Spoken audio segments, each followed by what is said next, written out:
오늘 밤에 누워 한밤중 내내 놀라서 깨지 않고 화장실로 지친 걸음을 옮길 필요도 없이 잠들기도 전에 잠이 도둑 맞은 듯한 느낌 없이 지낼 수 있다고 상상해 보세요. 마치 누군가가 지쳐있던 몸 구석구석을 부드럽게 어루만져준 듯 가벼운 마음과 맑은 정신, 편안히 쉬어낸 몸으로 아침을 맞이하는 모습도 떠올려 보세요. 많은 사람들은 한밤중에 깨는 일을 나이 탓이라고 생각하지만 때로는 몸이 우리에게 무언가 다시 회복해야 한다고 신호를 보내는 순간이 있습니다. 그리고 놀랍게도 그 회복의 열쇠는 과일 바구니 속에서 아무렇지 않게 지나치던 아주 단순한 음식에 숨어 있을 수 있습니다. 오늘 저는 당신을 한 가지 깨달음의 여정으로 안내하고 싶습니다. 왜 밤마다 잠이 끊기는지, 몸이 무엇을 말하려 하는지, 그리고 바나나 하나를 까는 것만큼 작은 행동이 어떻게 당신의 내부 시계를 다시 조율하고 새벽의 평온을 되돌려줄 수 있는지, 왜와 어떻게를 이해하게 되면 당신은 더 이상 이 과일을 예전처럼 보지 못하게 될 것입니다. 많은 이들이 한밤중에 깨면서도 그냥 또 한 번 그런 밤이겠지라고 생각하지만 마음 한편에서는 몸속 어딘가가 도움을 외치고 있다는 것을 알고 있습니다. 집안의 고요함과 어깨를 짓누르는 피로감은 대비를 이루고 2번, 3번, 4번째로 화장실을 향해 질질 끌리는 발걸음은 이미 지쳐 있습니다. 그리고 다시 침대로 돌아올 때마다 새로운 싸움이 시작됩니다. 잠은 돌아오지 않고 머리는 지나치게 깨어 있고 몸은 너무 지쳐 있습니다. 새벽은 끝나지 않는 듯 길어지고 결국 해가 떠오르면 그 아침은 새로운 시작이 아니라 또 하나의 짐처럼 느껴집니다. 시간이 지나면 이런 반복은 기분, 기억력, 활력까지 바꿔놓습니다. 사소한 일도 무거워지고 대화조차 힘겹고 예전 같던 생기조차 점점 사라집니다. 많은 이들이 나이 들면 원래 이런 거지라며 적응하려 하지만 마음 깊은 곳에는 단 한 번이라도 온전한 하룻밤을 자고 싶다는 간절한 바람이 있습니다. 지금 이 글을 읽는 당신도 어쩌면 이 경험을 하고 있을지 모릅니다. 어쩌면 겉으로는 괜찮은 척하지만 속으로는 고군분투하는 누군가를 알고 있을지도 모릅니다. 그래서 진심 어린 부탁을 드리고 싶습니다. 새벽에 몇 번이나 깨는지 댓글로 나눠주세요. 그 작은 행동이 서로에게 힘이 되고 이 조용한 싸움을 혼자서만 하는 것이 아님을 알려줄 수 있습니다. 많은 사람들은 밤이 되면 몸이 그저 전원 꺼짐 상태가 된다고 생각합니다. 하지만 실제로는 우리가 잠들어 있는 동안 몸속에서는 조용한 교향곡이 연주되고 있습니다. 각 장기는 정교한 지시를 받고 각 샘은 삶의 리듬을 조절하는 호르몬을 조금씩 분비합니다. 그 보이지 않는 전달자들 중에는 한밤중을 좌우하는 중요한 역할을 맡은 호르몬이 있습니다. 바로 신장에 지금은 소변을 적게 만들어야 할 시간이라고 알려주는 호르몬입니다. 마치 창조주가 우리의 몸속에 밤을 지키는 파수꾼 하나를 넣어둔 것처럼 말이죠. 하지만 세월이 흐르면 이 파수꾼은 점점 약해집니다. 물을 아껴야 할 시간이라는 메시지는 점점 약하고 흐릿하며 느리게 전달됩니다. 그 결과 몸은 여전히 나처럼 소변을 만들어냅니다. 방광은 예상보다 일찍 차오르고 압박감이 커지고 불편함이 이어지며 결국 잠을 깨우게 됩니다. 당신이 원해서가 아니라 예전처럼 완벽하게 작동하던 내부 조율이 흐트러졌기 때문입니다. 이 사실을 이해하는 것만으로도 큰 해방이 됩니다. 이는 당신의 잘못도 나약함도 아닙니다. 단지 자극이 필요하고 다시 강해질 수 있는 생물학적 시스템일 뿐입니다. 무엇이 한밤중에 깨임을 일으키는지 알게 되면 균형을 되찾을 수 있는 길이 분명히 존재한다는 것을 깨닫게 됩니다. 아무것도 잃지 않았습니다. 몸은 다시 잃어버린 리듬을 찾을 수 있습니다. 그리고 그 길을 우리는 앞으로 함께 걸어갈 것입니다. 많은 사람들은 방광을 그저 소변이 차오를 때까지 담아두는 작은 주머니라고 생각합니다. 하지만 실제로 방광은 살아있는 구조물입니다. 섬유질이 숨쉬듯 늘어났다 줄어들며 민감하게 반응합니다. 젊을 때는 이 유연성이 너무 자연스러워 거의 느껴지지도 않습니다. 방광은 잘 늘어나고 잘 기다리며 정말 가득 찼을 때만 신호를 보냅니다. 하지만 시간이 흐르면 이 섬세한 조화는 변하기 시작합니다. 예전에는 쉽게 늘어나던 벽이 부드러움을 잃습니다. 단단히 버티던 근육도 일찍 지칩니다. 마치 부드럽던 천이 점점 뻣뻣해져 작은 양에도 민감하게 반응하고 사소한 자극에도 경보가 울리듯 신호를 보내게 됩니다. 여성은 임신과 호르몬 변화의 영향으로, 남성은 나이가 들며 전립선이 차지하는 공간이 달라지며 각각 다른 방식으로 이 변화를 경험합니다. 각자의 몸은 제각각의 이야기를 가지고 있지만 결국 도달하는 곳은 같습니다. 밤의 고요함을 유지하기 어려워지는 지점입니다. 이 변화를 이해하고 나면 한밤중에 깨는 일이 절대 예민함이나 과민 반응이 아니라는 것을 알게 됩니다. 제 역할을 감당하기 벅차진 장기가 제때 버티지 못해 신호를 보내는 것뿐입니다. 하지만 이 과도한 예민함을 진정시키고 굳어진 부분을 풀어주고 방광이 다시 편안히 쉴 수 있도록 돕는 방법들이 있습니다. 그리고 그 길이 이제 서서히 드러나려 하고 있습니다. 오랜 시간 서 있거나 앉아 있었던 날이면 누구나 다리에 피로를 느낍니다. 양말 자국이 남거나 발이 무겁게 느껴지며 하루 피곤했네, 내일이면 괜찮겠지 라고 생각하게 됩니다. 하지만 이 부기 뒤에는 잠과 깊이 연결되어 있는 조용한 움직임이 있습니다. 낮 동안 중력은 모든 것을 아래로 끌어당깁니다. 몸속의 수분은 다리와 발로 조금씩 내려가 쌓입니다. 당장은 불편하지 않습니다. 하지만 밤이 되어 누우면 상황이 달라집니다. 중력이 더 이상 아래로 당기지 않기 때문에 낮 동안 다리에 머물던 수분이 위쪽으로 다시 이동하기 시작합니다. 그리고 마침내 한 가지 일이 벌어집니다. 이 물이 신장에 도달하면 갑자기 많은 양을 처리해야 하는 상황이 되고 신장은 예상보다 빨리 소변을 만들어냅니다. 방광은 금세 차오르고 압력이 커지며 결국 당신은 잠에서 깨어납니다. 밤마다 비슷한 시각에 깨는 이유도 이 과정이 매일 반복되기 때문입니다. 이 사실을 알게 되면 모든 것이 달라집니다. 우연이 아니라 몸속에서 반복되는 하나의 흐름이 당신의 잠을 깨우고 있는 것입니다. 그리고 이 흐름은 조절할 수 있습니다. 균형을 되찾을 방법이 있고 밤마다 쏟아지는 이 물결을 줄이는 간단한 방법도 있습니다. 그중 하나가 이제 곧 밝혀지려 합니다. 하룻밤 푹 자지 못하는 일을 가볍게 넘길 수도 있습니다. 누구나 한 번쯤 그런 밤을 겪으니까요. 하지만 이것이 날마다 반복되면 더 깊은 곳에서 무언가 조금씩 닳아 없어지기 시작합니다. 몸이 신호를 보내고 마음이 불편해지고 영혼이 지칩니다. 수면 부족은 우리 몸을 지키는 방어력을 서서히 끄는 것처럼 약화시킵니다. 작은 감염이 더 자주 생기고 상처는 더디게 아물며 감기는 끊임없이 되돌아옵니다. 그리고 그와 함께 찾아오는 정신적 안개, 간단한 약속도 있고 대화 흐름을 놓치고 예전에는 자연스럽던 일상적 동작을 헷갈리는 느낌, 마치 지친 마음이 절반의 에너지로 버티려 애쓰는 것 같습니다. 하지만 위험은 거기서 끝나지 않습니다. 낮 동안 쌓인 피로는 평범한 움직임을 조용한 위험으로 바꿉니다. 카펫에 걸려 비틀거리거나 계단 높이를 잘못 계산하거나 부엌에서 잠시 한눈을 파는 순간 약해진 몸은 예전처럼 재빠르게 반응하지 못합니다. 피할 수 없던 사고처럼 보이는 많은 낙상이 사실은 전날 밤 제대로 쉬지 못한 순간부터 시작된 것입니다. 더 섬세한 부분도 있습니다.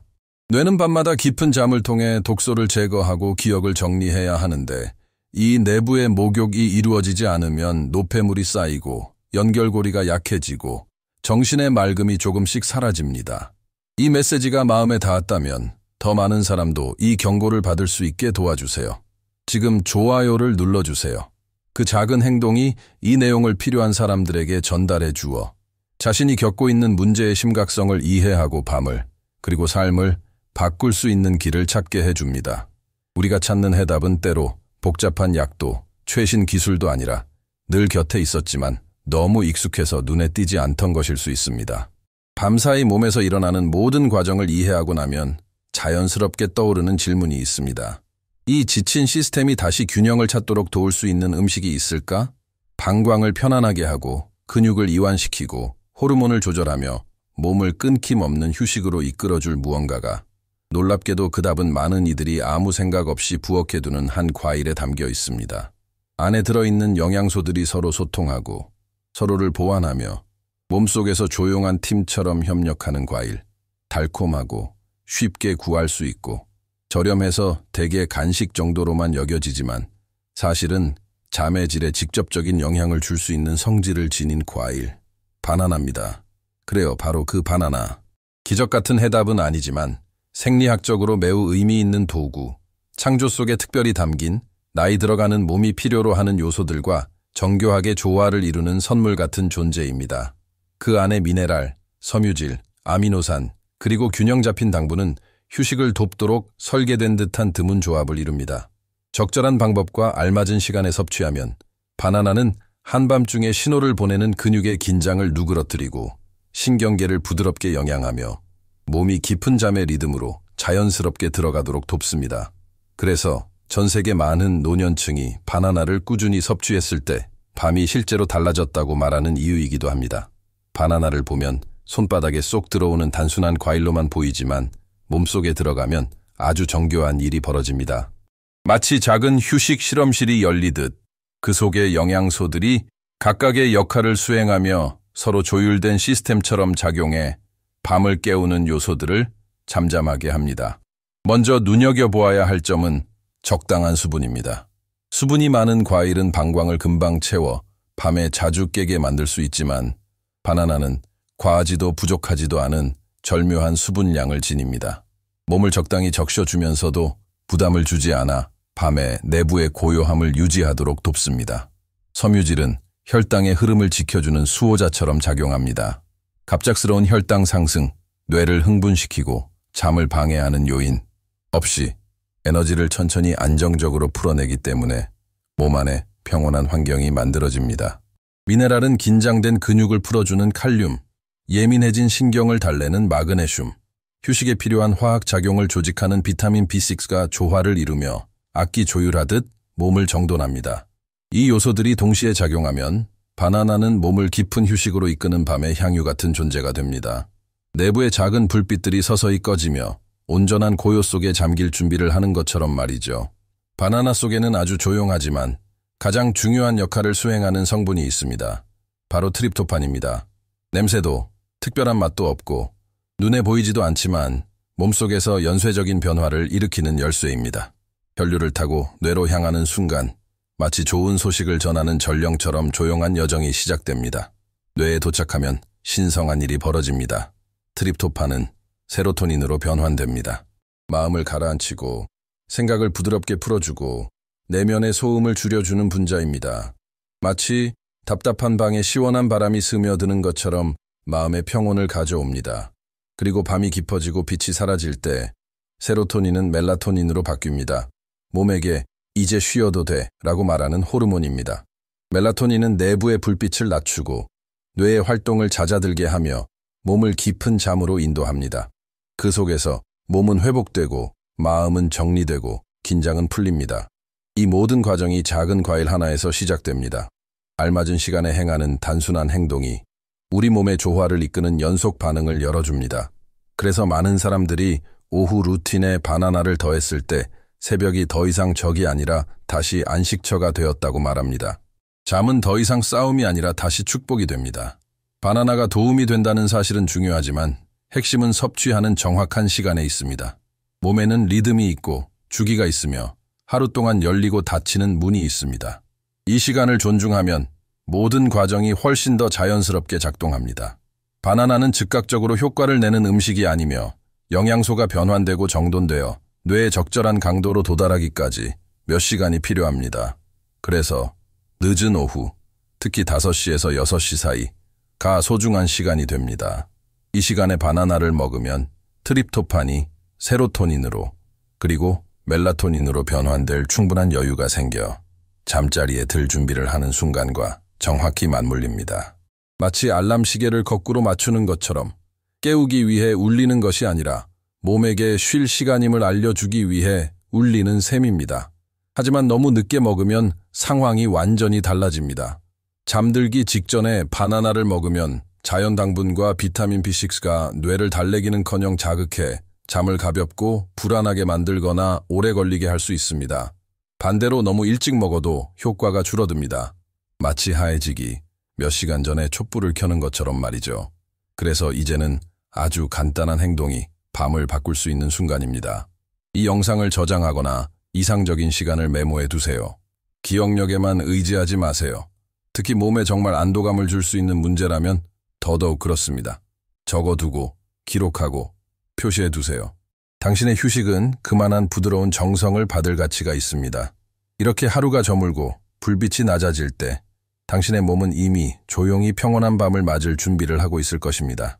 많은 사람들은 아무 바나나나 괜찮다고 믿지만 사실 과일의 상태는 몸이 어떻게 반응하는지를 완전히 바꿉니다. 익음의 단계마다 우리 몸속에서 작동하는 과정이 달라지기 때문에 어떤 바나나를 선택하느냐는 언제 먹느냐만큼이나 중요합니다. 아직 덜 익어 껍질이 단단하고 초록빛이 남아있는 바나나는 저항성 전분이 많습니다. 위가 예민한 사람들, 특히 노년층에게는 부담을 주어 더부룩함, 가스, 느린 소화 등을 유발해 휴식을 방해할 수 있습니다. 마치 몸이 쉬어야 할 시간에 추가 근무를 시키는 것과 같습니다. 반면 너무 익어 껍질에 큰 반점이 많이 생긴 바나나는 더 달고 부드러워 씹기에는 편하지만 당분이 높아져 뇌를 미세하게 자극할 수 있습니다. 우리가 원하는 밤의 고요와는 어울리지 않는 자극이죠. 많은 사람들이 알아차리지 못하지만 이 과한 단맛은 깊은 잠에 드는 시간을 늦추고 마음을 깨어있게 만들 수 있습니다. 이상적인 선택은 그 중간입니다. 노란색 바탕에 작은 갈색 점이 있는 바나나. 충분히 익어 부드럽지만 지나치게 달지 않아 몸을 불안하게 하지 않는 상태입니다. 이때의 바나나가 가장 균형 잡힌 방식으로 영양을 전달합니다. 양도 기억하세요. 중간 크기 하나면 충분합니다. 많이 먹으면 더 좋겠지 하고 두세 개를 먹으면 오히려 위장이 과로하고 몸이 쉴 준비를 해야 하는 시간에 불필요한 일을 하게 됩니다. 이 비밀은 많이가 아니라 적당히에 있습니다. 잘 고르고 천천히 씹고 몸이 받아들일 수 있는 양을 건넬 때 바나나 하나를 까는 그 작은 행동조차 깊은 돌봄의 의식이 되고 밤이 원하는 평온함을 초대하는 행위가 됩니다. 혼자 힘으로도 충분한 음식이 있는가 하면 서로 만나야 비로소 진가를 드러내는 조합도 있습니다. 바나나와 아몬드가 그렇습니다.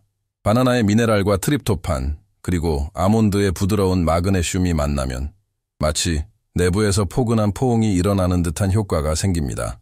근육, 신경, 마음을 하나씩 편안하게 쓸어내리며 깊은 휴식을 준비시키는 조용한 돌봄입니다. 바나나는 이 과정을 시작해 잠으로 향하는 화학적 길을 밝히고 아몬드는 그 길을 지켜줍니다. 마그네슘은 숨은 긴장을 풀고 새벽에 덜컥 깨게 만드는 경련을 부드럽게 다독이며 흐트러진 신경 신호를 안정시켜줍니다. 바나나가 휴식으로 가는 문을 열어준다면 아몬드는 그 문이 새벽까지 닫히지 않도록 지켜주는 셈입니다. 좋은 점은 과하지 않아도 된다는 것입니다. 아몬드는 5에서 7알이면 충분합니다. 바나나와 함께 먹어도 되고 잠들기 1~2시간 전에 따로 먹어도 좋습니다. 중요한 것은 동시에 먹는 것이 아니라 꾸준함입니다. 몸은 습관을 기억하고 습관은 새로운 균형을 만듭니다. 이제 제가 작은 초대를 드리고 싶습니다. 단 3일만, 단 3번의 밤만 이 조합을 실천해보세요. 무엇이 달라지는지 느껴보세요. 깨는 횟수, 아침의 가벼움, 깊어진 새벽의 평온함, 그리고 돌아와 경험을 나눠주세요. 당신의 이야기가 누군가에게 용기가 될 수 있습니다. 엘리사라는 81살의 한 여인이 있었습니다. 그녀는 늘 자신의 밤이 조각난다고 말하곤 했습니다. 화장실에 갈 때마다 에너지의 작은 조각이 떨어져 나가는 것 같았고 그 조각들이 너무 작아져 아침을 지탱할 힘마저 사라졌습니다. 피곤하게 깨고 멍해지고 냄비를 올려두었다는 것도 잊어버리고 때로는 자신의 기쁨이 어디로 사라졌는지조차 알 수 없었습니다. 자녀들은 더 강한 방법을 찾아보라고 했지만 그녀는 어지럽거나 의존성이 생기는 약을 두려워했습니다. 그러던 어느 날 대문 앞에서 이웃과 이야기를 나누다가 아주 단순한 습관을 들었습니다. 늦은 오후에 바나나를 하나 먹고 자기 전에 아몬드를 조금 먹는 일. 그녀는 믿지 않았습니다. 그렇게 쉬웠으면 진작 해결됐겠지 하고 생각했죠.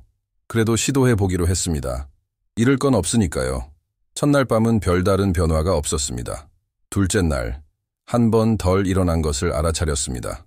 셋째 날, 아침에 몸이 조금 가벼웠습니다. 거의 믿기지 않았습니다. 그 다음 주에는 10년 넘게 없던 밤새 자기를 경험했다며 웃으며 말했습니다. 잃어버렸던 자신을 되찾은 것 같다고도 했습니다. 그 작은 변화는 엘리사의 하루를 다시 빛나게 했습니다. 다시 정원 산책을 하고 좋아하던 요리를 하고 손주들과 더 잘 이야기 나누며 시간을 보냈습니다. 부족했던 휴식이 그녀의 일상을 다시 빚어낸 것입니다. 즉각적인 기적이 아니라 매일 조금씩 쌓아 올린 돌봄의 결과로 이런 이야기들은 우리에게 말해줍니다. 때로는 삶을 되찾는 길이 너무나 단순해 믿기 어려울 정도로 작고 소박한 행동에서 시작된다는 것을, 그렇게 해서 정말 변화가 일어나기 전까지는